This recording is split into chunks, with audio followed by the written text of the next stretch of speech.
이번 일본 그 비전 트립을 통해서 일본을 우리가 자세하게 살펴보고 돌아올 수 있었습니다. 참 사람들이 일본을 바라보는 시각이 다양합니다. 긍정적으로 보는 이들도 있고 또 부정적으로 일본을 바라보는 이들도 있습니다. 우리가 종종 그러죠. 가깝고도 먼 나라. 이번에 우리 함께 이제 우리를 전체 이끌어 주신 그 임선 교사님이 이야기하기를 그렇게 얘기하더라고요. 가깝고도 먼 나라가 아니라 가깝고도 딴 나라라고. 달라도 우리와는 너무도 다른 거. 그러게 우리가 한번 슬쩍 보아서 또 우리 어떤 그 편입견을 가지고 우리 어떤 그 감정적인 어떤 왜곡의 시각을 가지고 그 땅을 바라본다는 것은 실은 위험한 거예요. 이번 기회에서도 우리가 같이 그 땅을 밟아보면서 또 어떤 그 교회의 모습들을 보면서 또 사람들의 어떤 삶의 모습들을 보면서 느낀 것은 우리가 너무도 잘못 생각하고 있는 부분들이 참 많다라는 거예요. 우리가 역지사지라는 말을 많이 사용하는데 항상 보면 우리 입장에서 너무 많이 해석해내고 평가했던 부분들이 있었던 것 같습니다. 더군다나 우리 한국교회가 이 일본을 바라볼 때 그런 어떤 그 과거에 의한 어떤 그 감정적인 그 시각과 함께 좀 무서운 것은 뭐냐면 이 한국교회와 일본교회를 비교해보면 어떻습니까? 물량적으로 보면 우리가 커요. 그러다 보니까 그런 어떤 그 물량적인 한국교회가 물량적으로 우위에 있다고 생각하는 입장에서 일본을 선교 대상국으로 보고 있다는 거예요. 많은 사람들이, 많은 교회가 일본의 그 단기 선교를 갈 때 그 입장으로 갑니다. 저도 작년에 요코하마와 후지사와의 그 일본인 교회들 협력해서 그들과 함께 전도를 일주일간 하고 왔던 적이 있어요. 그러니까 우리가 생각하는 차원과는 다른 차원에서 그들에게 접근해 들어가야 되는데 우리는 우리식을 주장하는 거예요. 작년에 가서 전도할 때요. 일주일 내내 전도하는데요. 전도지를 15장 정도밖에 제가 못 돌렸어요. 안 받습니다. 그래서 전도지에 이렇게 있으니까 어떻게 해요? 우편함에 다 집어넣었더니 그건 또 불법이라고 이야기를 하더라고요. 우리 막 열정을 갖고 하지만 그 상황 속에 맞지 않는 거예요.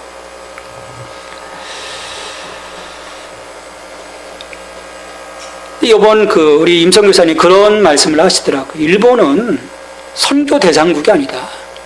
선교 협력 국가다라는 말을 이야기를 해요. 또 함께 이번에 그 믿음의 순례 여행을 통해서 물론 가기 전에 그 일본 교회에 대해서 이제 공부를 했었고요.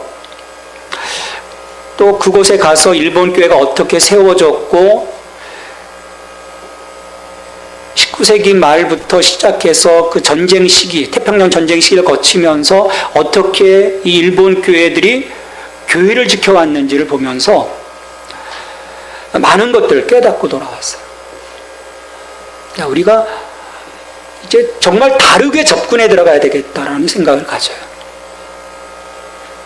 그래서 내년에는요, 일본 교회들과 직접 연계해서 우리가 가서 그 땅을 밟고 함께 전도해보고 그들의 또 영성을 좀 배워볼 수 있는 비전 트립이 아니라 함께 선교 협력하는 교회로서의 그 모습들을 기도하면서 준비를 하려고 합니다. 우리가 제대로 살펴보고 듣고 하는 일은 그래서 중요한 것 같아요. 이번에 그런 부분들 좀 많이 깨닫고 왔어요. 왜냐하면 우리가 그래야만이 우리가 앞으로 어떻게 행동해야 할지 그 방향이 올바르게 설정이 됩니다. 이 부분이 엉터리가 되거나 왜곡되어지면 우리의 방향, 열정은 있는데 방향이 잘못되는 거예요. 저는 이것이 비전 트립의 목적이 아닌가 생각을 해봅니다. 오늘 이 민수기에서도 보면 이스라엘 이 백성들도 품어야 할 땅이 있었어요. 그 오래전 창세기 12장 1절에서 하나님이 약속하셨던 그들의 땅, 가나안 땅. 오랜 세월 동안 그들의 마음속에 그 땅이 있었거든요. 이스라엘 민족은 그 하나님의 그 약속의 이행에 의해서 이제 애굽의 압제로부터 벗어나서 홍해를 건너고 광야를 지나 시내산에 가게 되죠. 거기에서 하나님 백성으로서의 그 스피릿을 전수를 받습니다. 율법을 전수받고 또 타락한 우리 인간들이 어떻게 하나님께 나가 예배하는지 예배법을 전수를 받아. 그래서 하나님의 그 거룩한 공동체로서의 모습들을 구축을 해갑니다. 그리고 그들로 하여금 이제 가나안 땅으로 들어가도록. 그래서 첫 번째 유월절을 지내고 이제 광야 탈출 이후에 유월절을 지내고 또 싸움에 나갈 만한 자들을 계수하고 약속의 성취를 위해서 이제 그 만반의 준비를 하죠. 그리고 나서 모든 준비가 되어졌을 때 하나님이 하신 것은 모세로 하여금 그 가나안 땅을 정탐하도록 하는 거예요. 탐색하도록 합니다. 왜 하나님께서 그 땅을 정탐하게 하셨을까? 여러분 어떻게 생각하세요? 왜 하나님이 야 가자! 몰고 그냥 올라가서 그냥 다 때려부시면 되는데 애굽 군대 물리치셨듯이 왜 정탐하도록 하셨을까요? 여러분 이 부분을 좀 생각해 보셨나요? 전략을 세우도록 하신 걸까요? 하나하나 살펴보면서 어떻게 니들이 싸워야 될지 전략을 세워라. 저는 그것도 아니라고 생각을 해요. 왜? 이 싸움은 누구의 싸움입니까? 하나님의 싸움이시거든요. 하나님이 행하신다라고 말씀하셨어요.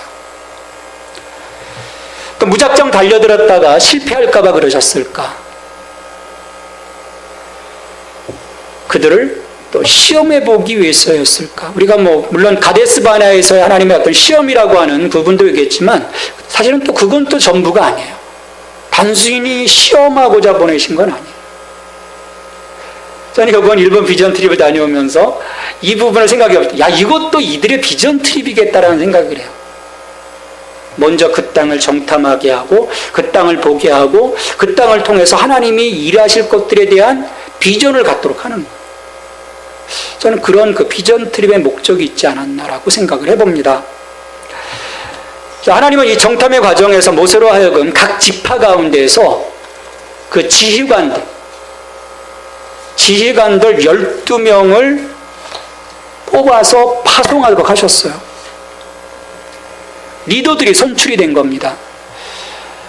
여러분 군대 갔다 오신 우리 형제들을 정탐을 어떻게 가겠습니까? 정탐은요 은밀하게 가요. 우리 여호수아에서도 보면 여리고성을 점령할 때 정탐꾼 몇 명을 보냅니까? 2명을 보내요. 은밀하게 보냅니다. 12명의 정탐꾼이 어떻게 보면 많을 수도 있는 거예요. 그러니까 어떤 그 작전의 일환이라기보다는 다른 의미들이 있다는 거죠.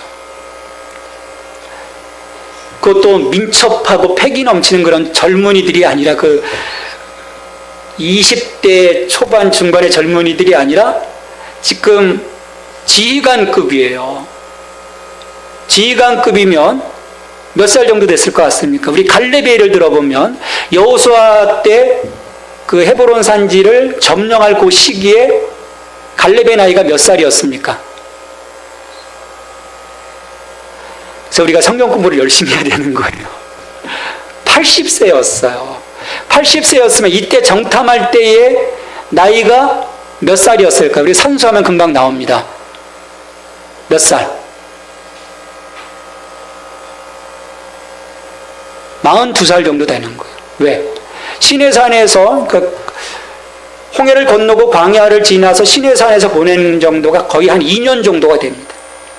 그걸 빼고 38년 정도 광야를 헤맸기 때문에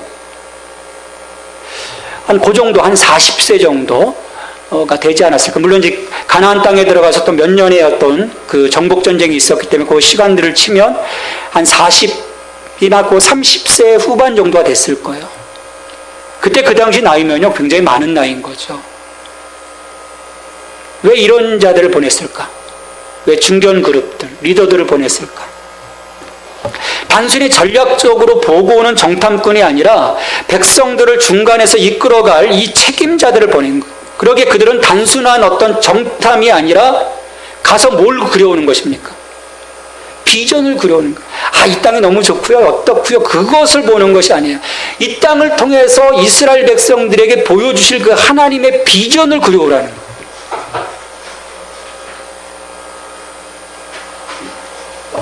하나님은 분명한 의도를 갖고 이 부분을 지금 명령하고 계시는 겁니다. 그러니까 백성들에게 보여줄 비전을 정말 명확하게 그려와야 될 그들의 어떤 그 모종의 임무를 갖고 가는 거예요. 또 그와 함께 12명을 보낸 것은 뭡니까? 다양한 이들의 눈을 통해서 가나안 땅을 보게 하시는 거예요. 한두 사람이 아니라 각각의 지파의 각각의 다른 성격의 그 지휘관들을 보냄으로써 그 땅을 보도록 하는 거예요. 복합적으로 보도록 하는 거예요. 하나님의 약속하신 땅이 어떤 땅인지 직접 보도록 하는 것입니다. 그러니까 그 정탐은요, 하나님이 약속하신 그 땅에 대한 확인하는 자리인 거예요. 뭔가 어떤 그 어려운 어떤 결과들, 그것이 아니라 그 땅을 주신 그 하나님의 마음을 좀 확인하도록 보여주신 거예요. 또한 그 한 사람의 생각이 아니라 대표성을 가진 12명의 지휘관들의 이 정탐을 통해서 백성들이 믿고 나갈 수 있도록 한 것이죠. 그래서 우리가 주의 일을 함에 있어서 매우 중요한 원칙들입니다. 나라든 교회든 보면요, 소수가 움직여갈 때 어떤 밀실 정치가 또 교회 안에서의 그 소수의 리더십에 의해서 교회가 움직여갈 때는요, 교회는 나라는 어려움을 겪게 되죠. 이 광야에서의 생활을 보면요, 처음 모세 혼자 어떤 리더십을 가지고 가다가 모세의 장인 이드로에 의해서 철저하게 그 리더십이 분산이 됩니다. 그래서 협력해서 가게 해요. 이게 하나님 나라의 모습인 것이죠. 독단적인 어떤 리더십이 아니라 함께 소리를 듣고 함께 바라보고 함께 비전을 공유해 가는 것이죠. 그렇지 않으면 어려움을 겪게 되는 거예요. 그런 그 다양한 목적들을 가지고 12명을 보낸 거예요. 자, 이런 그 목적들을 가지고 하나님이 모세를 통해서 12명들을 보내서 17절 이하의 말씀을 보면 12명의 리더들에게 그 땅을 자세하게 살펴보도록 명령을 합니다. 그 땅의 거민이 강한지 약한지 많은지 적은지, 그들이 사는 땅이 좋은지 나쁜지, 사는 성읍이 진영인지 산성인지, 토지가 비옥한지 메마른지, 나무가 있는지 없는지 자세하게 살펴보도록 해요. 자세하게 이처럼 정복할 땅에 대해서 상세한 자료들을 모으도록 합니다.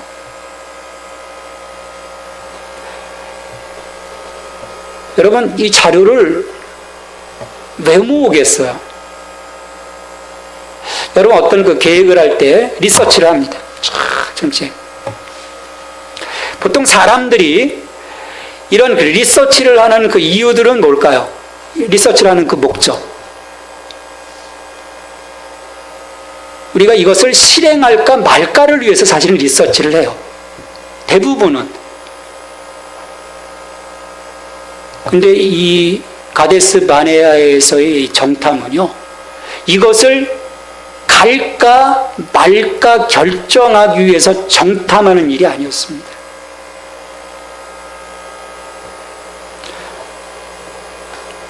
이 정탐을 통해서 그 이스라엘 백성들을 향하신 그 하나님의 신실하심, 그 하나님의 약속이지 않습니까? 적과 꿀이 흐르는 땅이라고 하는 하나님의 약속인데 그 신실하심을 좀 보도록 하는 거예요. 하나님의 약속이 실제로 실현되어지고 있음을 가서 보도록 한 것입니다. 그러게 하나님은요, 정탐의 원칙을 주셨어요. 정탐하는 과정에서 담대하라고 말씀하십니다. 민수기 잠깐 말씀 볼까요?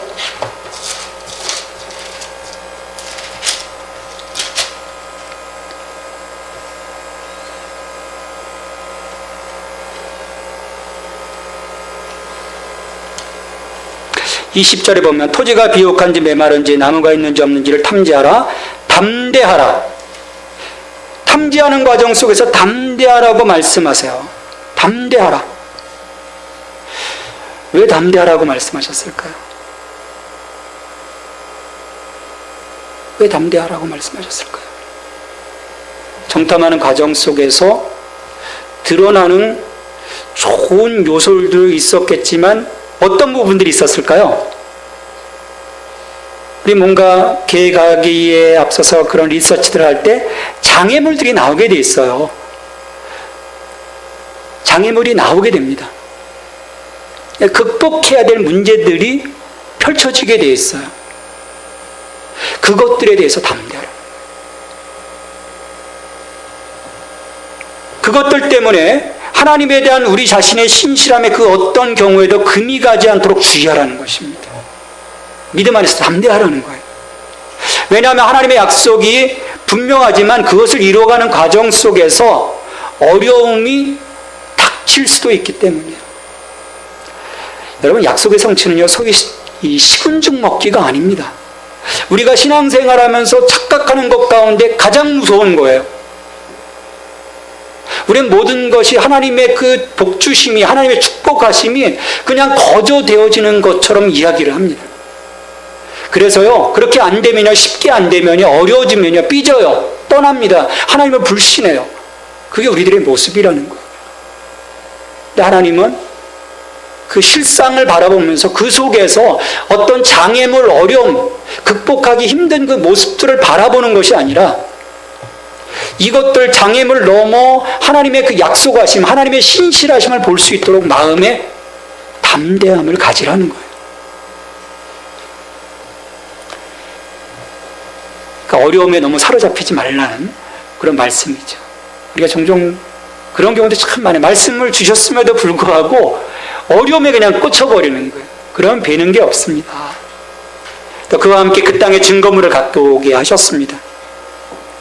그 곡식을, 그 과일을 배워와라. 하나님께서 복주신 땅임을 백성들로 하여금 보도록 하신 거예요. 이 포도송이를 메고 올 정도로 비옥한 땅임을 이제 보여주는 것이죠. 자, 이러한 그 명령에 따라서 12명의 정탐꾼이 가나안 땅을 40일 동안 정탐하고 커다란 포도송이를 둘러매고 그 위에 여러 탐스러운 과일들을 가지고 돌아오게 돼요. 그래서 오늘 본문 25절 이하에서 보면 이 12명의 정탐꾼들이 소상하게 가나안을 정탐한 결과들을 보고를 합니다. 이 보고를 보면 재미있어요. 처음에는 어떻습니까? 모세가 처음 이야기했던 것처럼 소상하게 객관적인 그 상황들, 야, 맞습니다. 하나님이 적과 꿀이 흐르는 땅이라고 하셨는데 그 말씀과 같습니다라고 보고를 해요.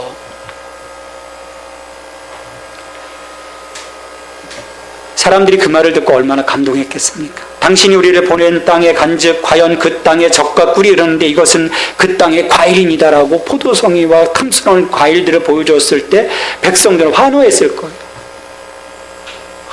사람들이 얼마나 감격했겠습니까? 광야 생활 40년 쉽지 않거든요. 40년 동안 여러분 만나, 메추라기 그 외에 먹은 것이 없다면 얼마나 힘들었겠습니까? 그런 보여지는 것들을 보면서 막 감격했을 거예요. 눈물을 흘렸을 거예요. 자, 그런데 그 다음에 말이 사람들의 마음을 녹아져 내리게 해요. 그러나 그 땅 거주민은 강하고 성읍은 견고하고 힘이 클 뿐 아니라 거기서 아낙 자손을 보았습니다.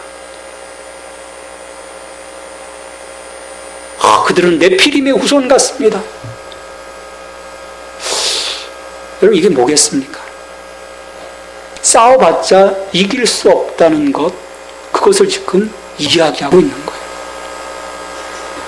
그러니까 하나님과 그들과 함께 싸우실 것을 기대하지도 못하고 그냥 꼬리를 내려버립니다. 근데 이 백성이 어떤 백성입니까? 홍해를 건널 때 또 르비딤 광야, 신광야, 시내 광야, 수르 광야를 거치면서 하나님이 함께 하셨던 것들을 봤거든요. 그리고 모세를 통해서 너희는 가만히 있어서 하나님이 행하시는 것을 보라. 하나님이 그들 앞에 서서 싸우셨던 것, 그들을 위해서 일하셨던 것들을 그들이 보았음에도 불구하고 이런 결과들을 내놓고 있습니다. 하나님을 불신하는 행동인 것이죠. 이런 그 상황에 이 갈렙이 오늘 말씀을 보면 이의를 제기합니다. 분통이 터진 거예요. 그 말을 듣다가 술렁거리는 사람들을 조용히 시키고 이야기합니다. 우리가 곧 올라가서 그 땅을 취하자. 능히 이기리라. 누구는요 이길 수 없습니다라고 보고를 하고, 누구는 능히 이길 수 있다라고 보고를 해요. 이것은요 갈렙에게 어떤 믿음이 있는 것입니까? 지금까지 하나님께서 그들을 이끄셨고 또 약속의 땅으로 올라가게 하셨기 때문에 아무리 거기에 건장한 사람들이 있어도 약속대로 하나님이 이기게 하실 것이라 그런 믿음을 갖고 있는 거예요. 지금까지 싸움 하나님이 하셨는데 너희들 무슨 소리냐? 우린 능히 이길 수 있다.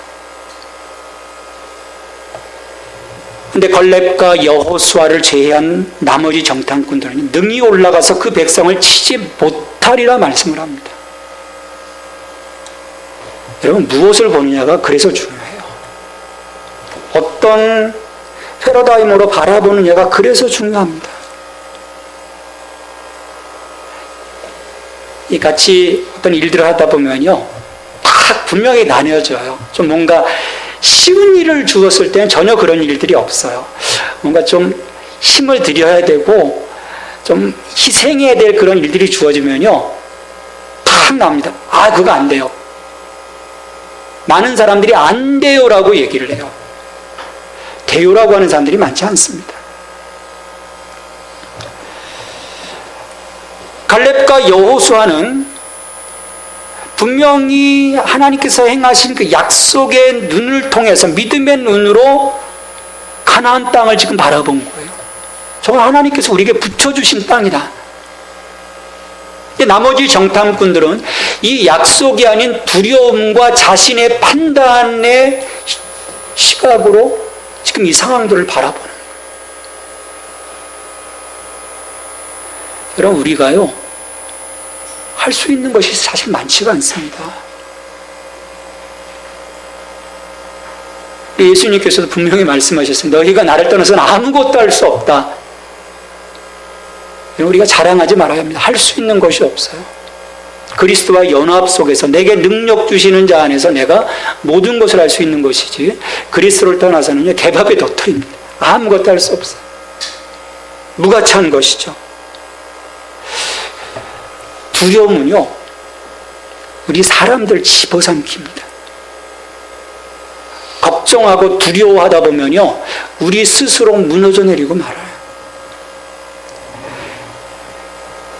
이 10명의 정탐꾼들이 사실 객관적으로 가나안 땅의 풍요로움을 이야기했었습니다. 이야, 이 땅은 정말 젖과 꿀이 흐르는 땅이었습니다. 그럼 그대로 밀고 내려가야죠. 근데 부정의 시각으로, 두려움의 시각으로 바라보기 시작하니까 어떻게 됩니까? 앞에 객관적으로 서술했던 이 부분들을 스스로 부정을 해버려요. 정탐한 땅을 악평을 합니다. 한 입으로 두 소리 하는 거예요. 이게 우리들의 모습이에요. 우리가 두루다니며 정탐한 땅은 거주민을 삼키는 땅입니다. 우리는 스스로 보기에도 메뚜기 같으니 그들이 보기에도 그와 같았을 것입니다. 가나안 땅이 적과 꿀이 흐르는 땅이라고 분명히 한 입으로 얘기했는데 갑자기 어떤 불신과 두려움이 그들을 사로잡으니까 그 땅은 거주민을 삼켜버리는 땅이다. 어려운 땅이다라고 지금 이야기를 합니다. 스스로 보았던 것을 부정하고 하나님의 시각으로 자신들을 바라보지 못하고요. 하나님이 주신 선물을 부정하고 돌아서는 타락한 인간의 모습인 거예요. 스스로 부정해버려요. 하나님 분명히 주셨는데 저 땅 너희들 거다. 주셨는데 스스로 부정해버립니다. 여러분, 타락한 나의 눈으로 나를 바라보는 것과요, 하나님의 시각으로 나를 바라보는 것은요, 하늘과 땅 차이입니다. 우리의 그 영적인 자존감을 높여가는 것은요, 하나님의 시각으로 바라볼 때요, 우리의 형상을 따라, 창세기 1장 28절, 하나님의 형상을 따라, 26절부터 보면 하나님의 형상을 따라 말씀하세요. 그리고 우리에게 하나님의 그 아들 되심을 주셨고, 또 다스릴 수 있는 그 킹십을 주셨어요. 그러니까 하나님의 시각으로 우리 자신을 바라보면요, 내가 가진 그 어떤 리소스들이 정말 적고 보잘것없다 하더라도요, 내 안에서 하나님이 행하신다면 위대한 일들을 이루어갈 수가 있어요. 근데 우리는 자꾸 세상의 시각으로 바라봅니다. 보잘것없는 나의 모습을 보는 거예요. 하나님이 분명 일하신다라고 말씀하시는데, 약속하시는데 그걸 보지 못합니다. 그게 10명의 정탐꾼의 모습이에요. 스스로 우리는 메뚜기 같습니다. 우리 어렸을 때 우리 나이 드신 분들은 메뚜기 잡아먹어 봤잖아요. 메뚜기 떼어봤자 소용없어요. 잡으면 잡힙니다. 그런 그 스스로 자신들을 낮추고 있는 거예요. 같은 장소, 같은 시각, 같은 리더들이 정탐하고 돌아왔는데 10대 2라는 압도적인 차이로 부정의 방향으로 보고가 흘러가고 말았습니다. 오늘 우리에게 이 상황이 시사하는 바가 정말 커요. 우리 여기에서도요, 우리가 철저하게 하나님의 시각, 믿음의 눈으로 바라보지 못하면요, 우리 교회가 부정적으로 흘러갈 수 있다는 거예요. 우리 아무것도 할 수 없어요. 이 조그만 교회가 뭘 비전 트립을 왜 가고 단기 선교를 뭐가 지금 우리 하기도 힘든데, 그래 버리면 끝나는 거예요, 교회는. 우리 할 수 있습니다. 하나님이 하십니다. 합니다. 갑니다. 됩니다. 그럼 교회는 파워풀해지는 거예요. 우리 앞에 수많은 기회들을 주시고 수많은 가나안 땅을 주심에도 불구하고 우리가 잘못 판단하고 잘못 바라본 결과 그것들을 놓치는 경우들이 허다합니다. 하나님 우리에게 수많은 기회들을 주세요.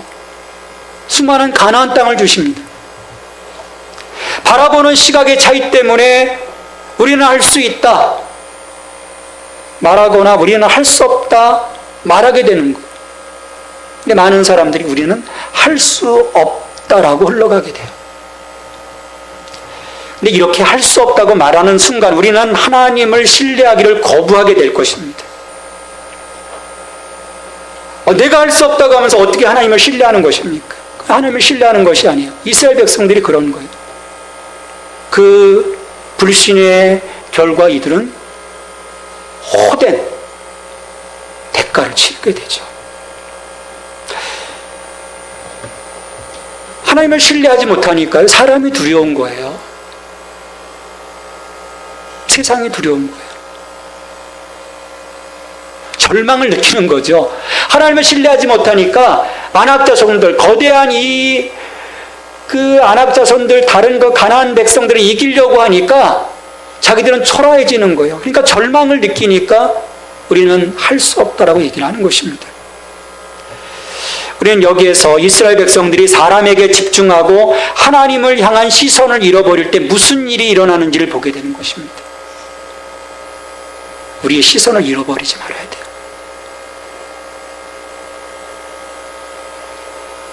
믿음의 눈이 아닌 불신의 눈으로 바라볼 때 우리는 더 이상 하나님의 약속으로 들어갈 수 없습니다. 이게 가데스 바네아에서 보여주시는 영적인 교훈이에요. 이스라엘은 오직 믿음으로 그 땅에 들어가야 했습니다. 전술이 아니에요. 군사력이 아닙니다. 지도력도 아니에요. 모세의 지도력도 아니에요. 오직 믿음이에요. 하지만 그들은 이 믿음의 시험을 통과하지 못합니다. 이 정탐꾼 대다수의 잘못은 이스라엘이 가는 길에 어려움과 장애물이 있다는 것을 인정한 점이 아닙니다. 이런 걸 다 있는 거예요. 우리 앞에 어려움이 있습니다. 장애물이 분명히 있어요. 내가 정말 예수 잘 믿고 헌신하고 정말 죽으라는데도 죽어도 내 앞에 장애물, 내 앞에 어려움은 항시 있습니다.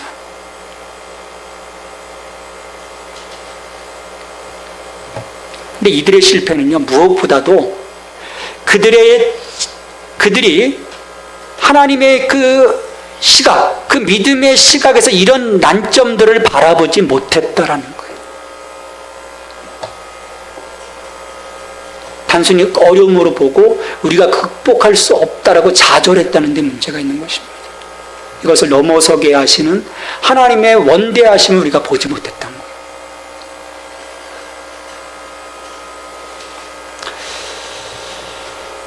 이처럼 불신앙은요, 우리로 하여금 우리 삶에 대한 하나님의 축복을 누리지 못하게 합니다. 이스라엘 백성은 38년, 이 40년의 광야 생활을 치르게 되는 거예요. 그리고 1세대, 1차 계수에서 20세 이상으로 계수되었던 60만 명, 60만 3천 명이 광에서 다 죽습니다. 이게 불신의 결과인 거예요. 오늘 우리의 삶의 주인 되시는 예수 그리스도를 따라 우리가 오직 믿음으로 그래서 행해야 합니다. 내 시각이 아닌 그리스도의 시각, 하나님의 시각, 성령님의 시각으로 우리가 바라볼 수 있어야 돼요. 그때 우리는 능치 못할 일이 없게 됩니다. 잘 넘어가면 무조건 다 때려부실 수 있다, 그게 아니에요. 어렵고 힘들지만 그것을 넘어설 수 있게 도와주신다는 거예요. 우리는 다양한 상황 속에서 선택해야 합니다. 하나님을 신뢰함으로 믿음의 눈을 통해서 세상을 바라볼 것인지, 혹은 두려움이 우리의 믿음을 압도하도록 허용할 것인지 선택을 해야 합니다. 그 결과에 따라 우리는 다른 삶을 살게 될 거예요. 다른 결과를 얻게 될 것입니다. 나의 두려움, 나의 판단이 아닌 믿음과 약속의 눈으로 여러분들의 삶을 바라보고 그 온전한 선택, 성령께서 행하시도록 도와주시는 그 올바른 선택들을 통해서 여러분들의 삶에 하나님의 은혜가 충만케 되어지길 간절히 바랍니다. 하나님 아버지 감사합니다. 오늘 저희들과 함께 하시고 저희들에게 말씀을 주시니 감사를 드립니다. 주님, 이 땅을 살아가면서 우리가 많은 선택을 해야 합니다. 상황들을 살펴보고 그 속에서 일하시는 하나님을 믿음의 눈으로 바라보면서 우리가 나가야 하지만, 주님, 두려움과 걱정으로 우리 스스로 뒤로 물러서서 하나님을 불신하고 온전한 선택을 행하지 못할 때가 너무나도 많습니다.